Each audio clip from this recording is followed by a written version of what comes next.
नमस्कार मंडळी, हिवाळा चालू आहे तर हिवाळ्यामध्ये फ्रेश असं मटर भेटतो आणि आपण मटर पासून बरेच पदार्थ बनवतो. भरपूर भाज्यांचे प्रकार आहेत. त्यातला एक प्रकार मी तुम्हाला दाखवणार आहे. अगदी साधा सिंपल बटाटा मटर, भन्नाट आणि अप्रतिम चवीचा. कोणतंही वाटण घाटण न करता अगदी सकाळच्या घाई गडबडीत टिफिनसाठीही बनवू शकता.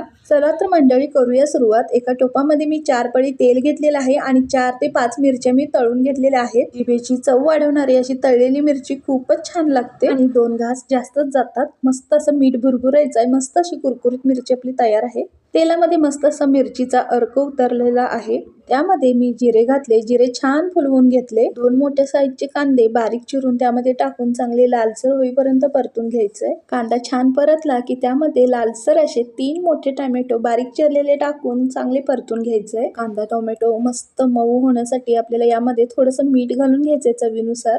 मस्त असं फ्रेश मटार 1 वाटीभर मी यामध्ये घालणार आहे. छान असे गोडसर कोवळे मटार आणि टोमॅटोचं कॉम्बिनेशन खूपच छान होतं. आता हे छान असं 1 मिनिटभर तेलामध्ये तेल सुटेपर्यंत आपल्याला परतून घ्यायचंय. कांदा टोमॅटो आणि मीठ याच्यामध्ये मटार असे छान असे पांढरे डाग पडेपर्यंत आपल्याला छान परतून घेतलं. या प्रोसेसमध्ये मटारच्या आतपर्यंत मीठ मुरतं आणि भाजीमध्ये मटार छान लागतात चवीला. 2 ते 3 मोठे बटाटे त्याचे साल काढून मी मोठ्या फोडी करून घेतलेले आहेत. तुम्हाला बटाटे कोणत्या साईज मध्ये ठेवायचे त्या साईज मध्ये तुम्ही ठेवू शकता. बटाटा 1 मिनिटभर तेलामध्ये छान परतून घ्यायचाय. अर्धा चमचा हळद घालायची आहे. 2 मोठे चमचे कांदा लसूण मसाला घातलेला आहे.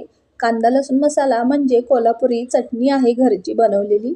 यामध्ये टाकून छान असं तेल सुटेपर्यंत परतून घेतलं. तुम्ही तुमच्या वापरण्यातला कोणताही मसाला इथे टाकू शकता, पण 1 चमचा किचन किंग मसाला किंवा गरम मसाला मात्र घालायला विसरू नका. यामध्ये थोडंसं मी पाणी घालणार आहे. त्या पाण्यातच भाजी आपल्याला छान शिजवून घ्यायची आहे. भाजी मला भातासोबतही खाण्यासाठी रसरशीत करायची आहे, थपथपीत. मी याला झाकण ठेवून मंद आचेवर ही भाजी पाणी न घालता शिजवून घेऊ शकता. बारीक चिरलेली भरपूर कोथिंबीर घालायची आहे. 1 टोमॅटो मी कापून घातलेला आहे वरून. छान असं परतून घेतला आणि 1 मिनिटभर भाजी छान अशी शिजवून घेतलेली आहे. भाकरी, भात किंवा चपाती सोबत भाजी खूपच छान लागते. या भाजीतला बटाटा मस्त चवीचा. तुम्ही इंद्रायणी तुकडा मऊ भातासोबत मुलांना मऊ करून कुस्करून चारू शकता. मुले 2 घास आवडीनेच खातील. मुले काय तुम्हीही आवडीने खाल. तुमच्याही तोंडाला खूप छान चव येईल. नक्की ट्राय करून बघा या पद्धतीने. मस्त अशी भन्नाट चवीची अप्रतिम चवीची भाजी मटार बटाटा कशी वाटली ते नक्की सांगा. आणि तुम्हालाही माझ्याप्रमाणे अशी तोंडी लावण्यासाठी कुरकुरीत खुसखुशीत मिरची फ्राय आवडते का नक्की कमेंट करून सांगा. रेसिपी कशी वाटली ते नक्की सांगा.